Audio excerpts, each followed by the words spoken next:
the licensing process. I'm not going to say it's the easiest thing on the face of the planet, and the emotional toll comes with it, but it is worth it, and it is incredibly important. If you have a bed in your house, do it. Kelly and Matt Eckhoff were involved with the original Refugio program created by Neighborhood Ministries and Urban Strategies in response to the 2014 border crisis.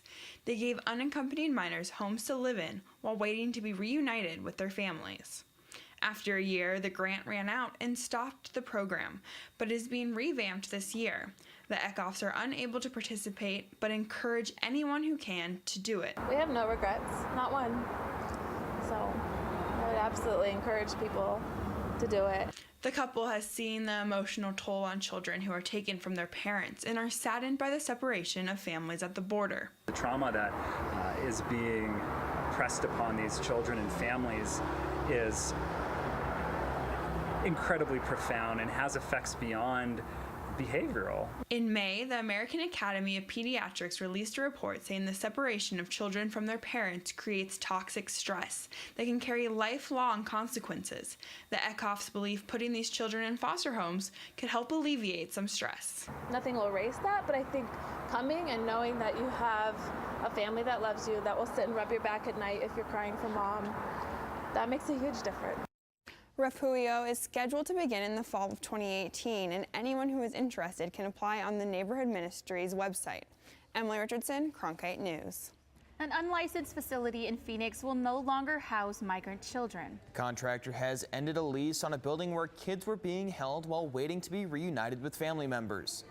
The children were housed for a brief time at the vacant office building near 20th Street and Osborne after being separated from their parents at the border. Phoenix mayoral candidate Kate Gallego held a news conference saying the lease has been terminated and no children will be kept there anymore. A mother and her 6-year-old daughter back together tonight after they were separated at the U.S.-Mexico border. Cindy Madrid was released from a detention center in Texas last week, but was only reunited with her daughter Allison today. Allison had been held in a facility here in Arizona, Madrid says. She traveled from El Salvador because she wanted more than poverty and violence for her daughter. Today, special counsel Robert Mueller indicted 12 Russians for hacking the Democratic Party during the 2016 election. This comes just days before President Trump is set to meet with Russian President Vladimir Putin. The indictment charges 12 Russian military officers by name for conspiring to interfere with the 2016 presidential election. There's no allegation in this indictment that any American citizen committed a crime. There's no allegation that the conspiracy changed the vote count or affected any election result. Deputy Attorney General Rod Rosenstein went on to announce that the U.S. has charged the 12 Russians with conspiracy. Investigators say the Russians hacked into computer networks where they installed malware, allowing them to spy on Americans and remove data from computers. President Trump has been debriefed on the indictment. Earlier today, the president had a meeting with UK Prime Minister Theresa May. The two were wrapping up NATO discussions. The meeting came after President Trump was accused of criticizing May about her notion to remove Britain from the European Union. During the press conference, May explained Britain's importance as part of NATO. Whether it is our pilots deterring the use of chemical weapons in Syria or defeating Daesh, our soldiers at the forefront of NATO's presence in Eastern Europe, our navies in the Pacific enforcing sanctions on North Korea, or our unparalleled intelligence sharing partnership thwarting attacks. Our security cooperation is saving lives here in Britain, in America, and right across the world. After Trump's meeting with Prime Minister May, the President and First Lady had tea with Queen Elizabeth II at Windsor Castle. Tonight, President Trump is in Scotland. Monday is the summit with Putin, a meeting that some politicians think should be scrapped. Senator John McCain released a statement today about next Monday's meeting, writing in part, President Trump must be willing to confront Putin from a position of strength and demonstrate that there will be a serious price to pay for his ongoing aggression towards the United States. If President Trump is not prepared to hold Putin accountable, the summit in Helsinki should not move forward.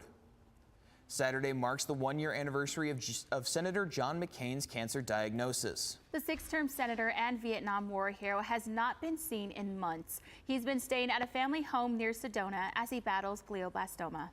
It's an aggressive form of brain cancer, often immune to more conventional treatments. Doctors found a tumor last year while removing a blood clot above the senator's eye. McCain's diagnosis sent shockwaves around the country, prompting an emotional reaction from his colleagues. Senator McCain, as we all know, has never shied away from a fight. And I assure you, he isn't going to back down now.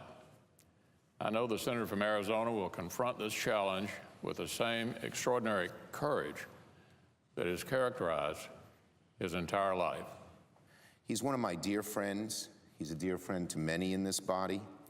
And from the bottom of my heart, I wish him and his family well. Today, his wife, Cindy, released a statement thanking friends, family, and Arizonans for their support and crediting medical professionals and her husband's fighting spirit for getting them this far. She says, in part, that he is still with us one eventful year later, still working at getting stronger, still engaged in the life of his family and our country, is as much a testament to their dedication, skill, and compassion as it is to his fighting spirit. Thank you from the bottom of our hearts. Homeschooling is on the rise in the state of Arizona. The community has seen a 3% increase in home education over the last few years here in the state, according to A to Z Homeschooling. Reporter Amanda Mason attended an annual homeschooling convention and spoke with former public and private school teachers who now homeschool their own children. I'm at the Phoenix Convention Center where families from all over Arizona have just wrapped up their first day of the Arizona Families for Home Education Convention. When you think of homeschool, you may not think about crowds like these, but these families are coming together to talk about ways to stay connected to others while educating their children at home. Allison Gentala, a former 5th grade teacher, homeschools her 8 children. You know, in the classroom, I had to be much more structured, and everyone had to kind of stay on the same level. So we might have to pause and wait and let the kids who were struggling catch up. So then our kids who were advanced were, you know, they were getting bored, and I had to have things to keep them engaged and challenged. And in the home, when they are excelling in a certain area, they just keep going. Another mother and a 3rd-generation teacher has been homeschooling her 4 children for 22 years. I get to see their eyes light up when they read for the first time. I get to, you know, just as a child when you see them walk for the first time, I get to see them read. I get to see them memorize all their math facts. I get to see the first composition that they put together, and I get to see that letter get into college knowing that we've done this. Sherry McCowan also helps other families find outside activities, from sports to STEM clubs. A popular program at the convention is for young entrepreneurs, where kids can learn how to develop a business and sell their work. Homeschool parents are able to learn new curriculum ideas and get help with lesson plans. The convention continues tomorrow, and if you're still interested, there's registration at the door. At the Phoenix Convention Center, Amanda Mason, Cronkite News. Depression and anxiety are issues that take the spotlight when celebrity suicides occur. But what about those who deal with these issues every day? Coming up on Cronkite News, for teens in Arizona, suicide is the 2nd leading cause of death. But this teen therapy group is hoping to make a change. Plus, the power of the monsoon. Winds as strong as a Category 2 hurricane toppled transmission towers in Arizona. I'm Judy Woodruff, anchor and managing editor of the PBS NewsHour. The journalists of tomorrow face a fast-changing media landscape, but quality news remains vitally important to our communities, our country, and our world. At ASU's Walter Cronkite School of Journalism and Mass Communication, students learn solid, reliable reporting, holding the powerful accountable, and rebuilding the public's trust. The Cronkite School and Arizona PBS, preparing the next generation for a stronger future of journalism. As journalists at Cronkite News, we report on stories that matter to you by focusing on the local impact. We dig deeper and work tirelessly to keep you informed. Live in Wickerburg. Live in Los Angeles. In Cleveland. In Washington. In Louisville. From Jerusalem. Live in Philadelphia. From around the world to right here in Phoenix. At Cronkite News, we report the facts and stick to the truth. I'm Ted Simons, host and managing editor of Arizona Horizon.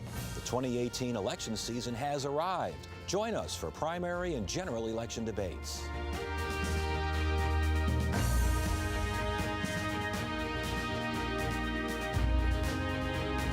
Right here, meet the candidates and hear their positions. Arizona Horizon, your source for what matters most this election season. Only on Arizona PBS. Millions of people die every year from drinking dirty water. I would never have felt I had the ability to do something without ASU pushing me. We built filtration systems out of local materials with the people. To see those kids drink clean water for the first time, it's the most rewarding feeling that you can ever have. I went to ASU because I wanted to change the world. The thing I never would have expected is how the world would have changed me. Mental health is a tough topic to talk about for many people. Reporter Jordan Daphnis met with a group of local teens to discuss these issues and find out what's it like to walk in their shoes. The 3 girls I met with opened up about a variety of topics regarding mental health and anxiety. Here they are, in their own words. It's something that you can't escape from. It's in your head. And if you don't take care of it when it starts out as something and you notice it, it's gonna grow.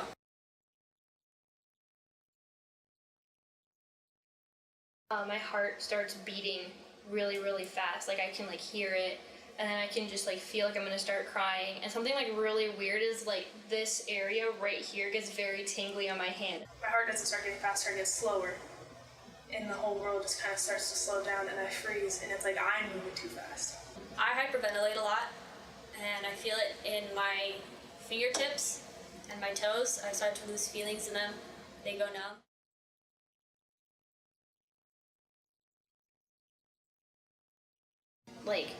Because a mental illness, it sounds very scary, and they are, but I feel like if we had a different name for it, more people wouldn't be afraid to step forward and say, I'm struggling, I have depression, I have anxiety, we need to get something fixed. But I think because of the title, more people are scared.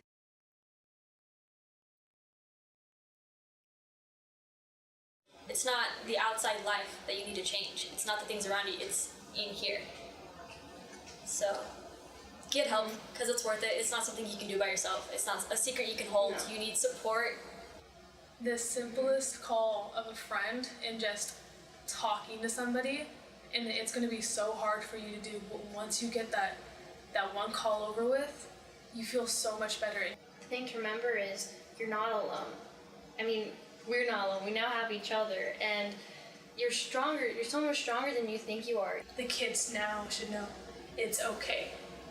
It's okay to talk to your parents and try to get them to get you to go to therapy, to get you to talk to somebody. It's okay to be able to breathe and just take that next step.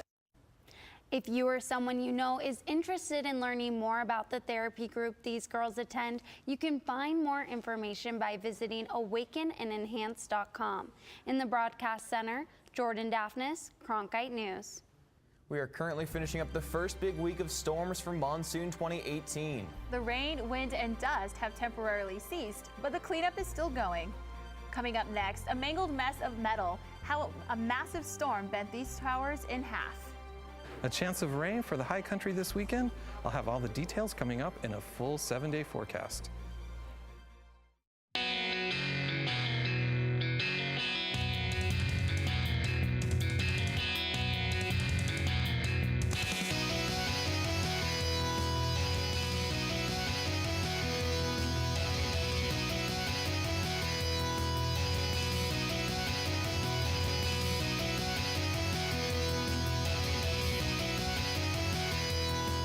Cronkite News, weeknights at 5 on Arizona PBS.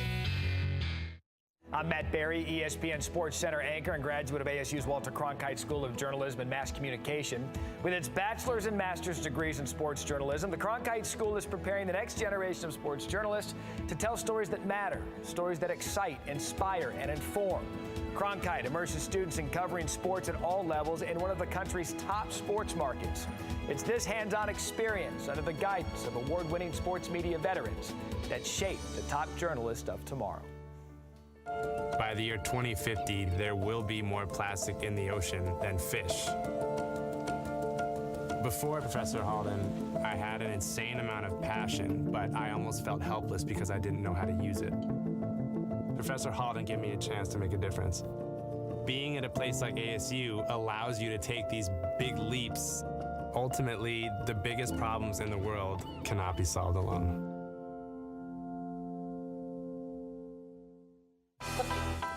If you're looking for one show that tells you what happened that day in the world of business, it's NBR. We saw a classic shipwreck. Nordstrom's opening stores. Triple-digit gains. Crude climbs. We're there to help our audience find new investment ideas. The market still has room to go up. Nightly Business Report is the longest-running business television program in history. Weeknights at 10:30 on Arizona PBS. The monsoon storms we've seen in the last few days have significantly lowered fire risk across the state. This morning, officials lifted Stage 2 restrictions at Grand Canyon National Park. These heightened restrictions have been in place since June 11th. The park is usually under Stage 1 restrictions throughout the year. This means you have to keep campfires within a designated fire ring. Charcoal grills are also okay. The sheer power of Mother Nature can be astonishing, especially during the monsoon. High winds don't just knock down power lines and tree limbs, they can pummel entire towers. That's what happened to lines near the Palo Verde nuclear power plant. Reporter Gabriela Becerra has more on what SRP is doing to get these towers up and running again. According to SRP, towers have never gone down like this before. These 100 to 150-foot towers are built to withstand extreme weather conditions and winds ranging between 90 and 100 miles per hour. These towers were damaged by what SRP is calling a unique meteorological condition during the storm. We do know that they've withstood many microbursts before. So this was not just a basic microburst event that took these towers down. Director of Transmission Line Design, Construction, and Maintenance at SRP, Robert Konzioka, says they don't know exactly how the towers were damaged, although they have suspicion about the type of winds that may have brought them down. There's a good chance that there were some swirling winds, or may have been some type of tornadic action. There may have been some uplift type winds that cause things to move around and then hit the tower in a way in which it hits a point which caused maybe an initial collapse, and then we had a little bit of cascade. Konzioka says these towers are designed to code with additional measures to withstand conditions unique to Arizona's environment. SRP has never lost any 500 kilovolt towers from weather conditions prior to this. We have extremely reliable towers. We have our system using those type of towers for 40 years. We've never had any type of failures on them before. These towers are a part of the transmission system that moves power from Palo Verde to other areas in Arizona and neighboring states. However, the loss of these lines didn't affect the electrical grid. Repairs are being made by installing emergency restoration structures. Getting that line back in service is a priority. I mean, it's July, although it's not as bad today. The loads are going to go up rather quickly, and we need that line back in service so that in case something else happens. They expect to have the line back in service by Monday, and when the weather cools down in the winter, they will rebuild the structures to their original conditions. According to SRP, it's important to stay about 100 feet away from fallen or damaged towers. They've seen the public coming out to take photos and videos of the site, and they want to remind people that although a tower may look damaged, it could still have energy running through it. In downtown Phoenix, Gabriela Becerra, Cronkite News. Today we're seeing the lowest storm chances we've seen all week. But the slight possibility of a monsoon storm remains in place all weekend long. Roger Ratley is here with our forecast. Currently in Phoenix, it's 102 degrees with partly cloudy skies. The winds are out of the west at 6 miles per hour. The humidity is at 25% and the dew point is at 60. Around the valley, everyone is in triple digits. Glendale is at 100, Goodyear 102, Chandler is also at 102. For us here in the valley, we expect to hit a high of 103 today, which is below our average of 107 for this time of year. Now, looking at the forecast models, here in the valley, there's not much chance of rain for us, maybe 10%. But up in the high country, there is a 60% chance of rain from Saturday heading into Sunday morning. Now, as we look at the forecast, you'll see that Saturday it's at 104, temperatures start to drop on Sunday to 100, Monday 99, and then things stay below normal for the rest of the week. In the Weather Center, I'm Roger Ratley. It can be frustrating to get to the airport and then have your flight delayed. But Sky Harbor's offering something to break up the monotony. Coming up on Cronkite News, the next time you get delayed, why you might want to take a boarding pass to the Airport Art Museum. I like working for Cronkite News because it gives us the opportunity to find a different angle on the same stories that every other news outlet is covering across Arizona. As students, we have the opportunity to cover issues in all across the state of Arizona. Gives me a good chance to sharpen my skills, improve my skills, learn the techniques in a newsroom and in the programs and teamwork and technology, getting me prepared for the real world. And at the same time, I think we do a great job, make some great stories, do great journalism for the city of Phoenix and the state of Arizona. I'm Ted Simons, host and managing editor of Arizona Horizon. Join us each weekday at 5:30 and 10 as we bring you the top newsmakers who impact the state. We cover the stories in depth that shape and affect our local communities, and we take the time to ensure that all voices are equally heard. For more than 30 years, Arizona Horizon has been your voice and your source for what matters most, right here on Arizona PBS. Hello from the children of planet Earth. Exploring, it's the lifeblood of the mission. Human beings are a curious bunch. What are we going to see when we get really close? Wow. Just because an idea is crazy, it's not necessarily wrong. We were on our way. You don't get anywhere until you've tested the limits. That carries an intensity you can't imagine. You could hear people just, whoa. Oh my God, absolutely spectacular. It's a rush. We ask a lot of our heroes. We are at a remarkable moment. We're going farther than any exploration ever has.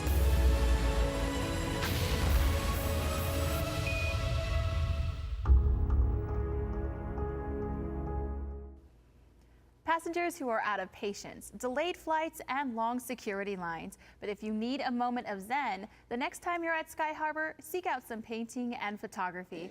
Allison Snell reports how the Airport Museum has arrived at a milestone. When we think of Phoenix Sky Harbor Airport, we mostly think of travel. But for the last 30 years, Phoenix Sky Harbor has grown an art collection from less than 20 to more than 900 works of art. I got a close look today at some of the pieces and the stories behind them. Inspiring. It gives you ideas. Jody Rosen is from St. Martin in the Caribbean and is heading to California. She's one of over 40 million people a year who go through Sky Harbor Airport, giving the exhibit lots of exposure to travelers. Oh, I think it's fabulous. I'm an artist, so I love art. Rosen related most to the survivalist Home Sweet Home piece after 30 years of living in an area that faces destructive hurricanes. We look at survival and we pack up things. This is the 30th anniversary of the Phoenix Airport Museum, and Gary Martelli has been a part of it for the past 20. Our mission is to promote Arizona's unique artistic and cultural heritage. They feature Arizona icons like the Grand Canyon and the saguaro cactus. It gives them a window into what Arizona is like. And we have this huge 26-foot Dan Naminga painting that has been in storage, and we were able to bring it out and put it on the back wall, and I know it's drawing people in. I love the idea of art in unexpected places. They have a variety of art, from paintings to sculptures to pieces done entirely in colored pencil. It's approachable, artists for everyone. For some, the art exhibit in the airport inspires them for their own art. After collecting jewels from yearly carnivals in the Caribbean, Rosen made what she calls Carnival Girl. After seeing the pieces in the collection, she plans on taking that inspiration home with her. Because that's what I'll do in the next few weeks, is my art. This exhibit will be in the Phoenix Sky Harbor Terminal 4 until June 2019. In the Broadcast Center, Allison Snell, Cronkite News. Cronkite News is proud to be the news division of Arizona PBS. Here's what's coming up on Arizona Horizon and PBS NewsHour. On the next Arizona Horizon is the Journalists Roundtable. A state lawmaker claims immunity after being stopped for speeding. And the governor raises eyebrows with a press conference staged for a campaign commercial. I'm Judy Woodruff. On the next News Hour, John Coltrane's lost album, newly discovered music from the legendary saxophonist. That's Friday on the PBS News Hour. That's it for Cronkite News tonight. Thanks for joining us. For top Arizona stories anytime, go to cronkitenews.azpbs.org.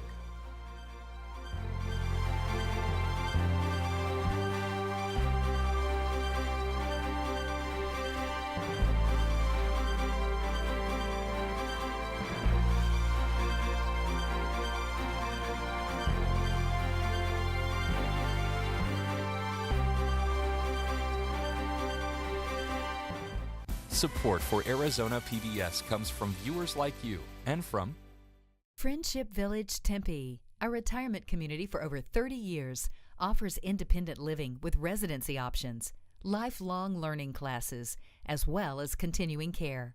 Information at friendshipvillageaz.com. The Persian Room. Travel to another world, to a land of exotic aromas and period decor for a fine dining experience. The Persian Room in North Scottsdale on Scottsdale Road, 1 light north of Frank Lloyd Wright Boulevard. Gourmet exotic cuisine at its best.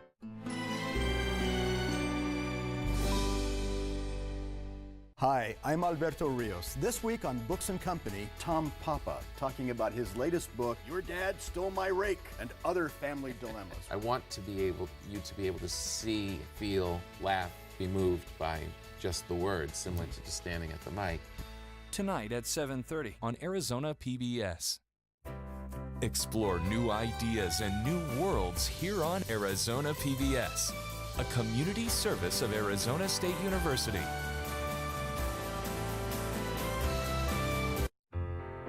Arizona PBS deeply appreciates every gift we receive, and we are proud to honor our Executive Society. These supporters believe in the mission of public television and are making a real impact in our community.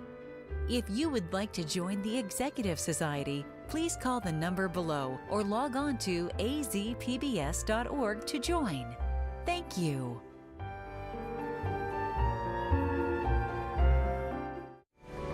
Coming up next on Arizona PBS, Life and World. Gold, copper, iron. Their beauty and strength have helped forge the modern world. This is a magical material that you could shape, that you could make tools with. But what secrets can these metals still reveal? We're going to unlock the secrets of the universe, and it will all rely on 2 ounces of gold. From the Stone Age to the stars, treasures of the earth, on Nova. Wednesday night at 9:30 on Arizona PBS. Support for Arizona PBS comes from viewers like you and from Arizona Highways Magazine is for people who strive to enjoy and are inspired by Arizona's unique outdoor experience, rich history, and diverse culture. Subscription information at arizonahighways.com/PBS. Like you, we get up and go to work every day. We're on the job, keeping you connected at home, at work, and to what matters most. Others count on you, so you can count on us. We're here restoring power quickly when storms hit, even fixing issues before they happen. We're making solar more reliable, investing in battery storage, and constantly updating the grid. We're here working 24/7, keeping Arizona on.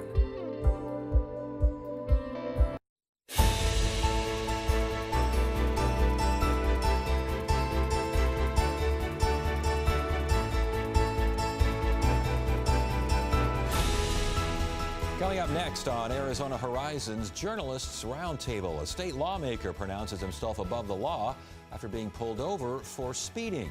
And the governor raises eyebrows with a campaign event disguised as a press conference. Those stories and more next on the Journalists Roundtable.